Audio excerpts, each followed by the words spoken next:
আসসালামু আলাইকুম। ডিসেম্বরে গ্রামে কাটানো একটি খুব সুন্দর দিন আপনাদের সঙ্গে শেয়ার করব। তো খুব সকালে আমরা হাজব্যান্ড ওয়াইফ দুজন ঘুম থেকে উঠে গ্রামের রাস্তা ধরে হাঁটতে লাগলাম।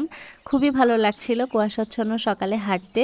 তো বাড়িতে ফিরে দেখি সবজি দিয়ে আমার শাশুড়ি গরম গরম খিচুড়ি রান্না করেছেন, যেটা আমরা রোদে বসে সবাই খেলাম। এরপর একটু কাচের জার পেন্টিং করলাম। বাড়িতে আমার একটা পিচ্চি ননদ আছে, যে আমার আসার কথা শুনলেই রঙিন কাগজ নিয়ে হাজির হয়ে যায়, তাকে কিছু তৈরি করে দিতে হবে।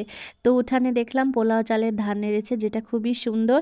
এরপর আমার সাঙ্গপাঙ্গরা তেঁতুল নিয়ে হাজির, তাদেরকে তেঁতুল বাটা করে খাওয়াতে হবে। তো আমরা সবাই মিলে বসে গেলাম তেঁতুল বাটতে। ধনিয়া পাতা কাঁচা মরিচ দিয়ে তেঁতুল বাটতে খুবই ভালো লাগে। সামনে বোরের সিজন আসছে, আমরা বোরে বেটেও খাবো বাড়িতে গিয়ে, এটাই আমাদের মজা। জীবনে হ্যাপি থাকতে না বেশি কিছু লাগে না, এই ছোট ছোট আনন্দগুলোই অনেক কিছু। তো গ্রামের বাড়িতে এসেছি, পিঠা না খেলে হয়? ভিজানি পিঠা ভাপা পিঠা খেলাম।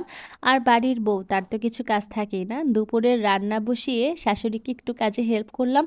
আমি শহরে বড় হয়েছি যদিও, তবুও আমার কাছে আসলে কোনো কাজই ছোট নয়। আমি সব কাজে আনন্দ নিয়ে করতে পছন্দ করি। ওই যে পেছনে আমার দাদি শাশুড়ি ছিলেন।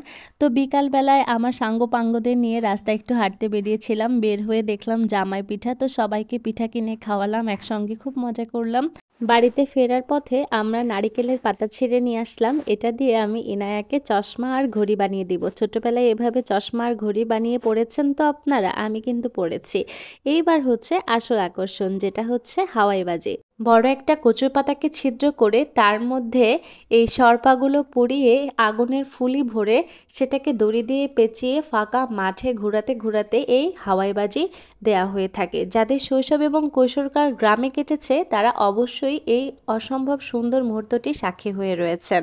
2024 সাল আমাদের মধ্য থেকে বিদায় নিচ্ছে। আশা করছি 2025 সাল আপনাদের জীবনে সফলতা বয়ে নিয়ে আসুক।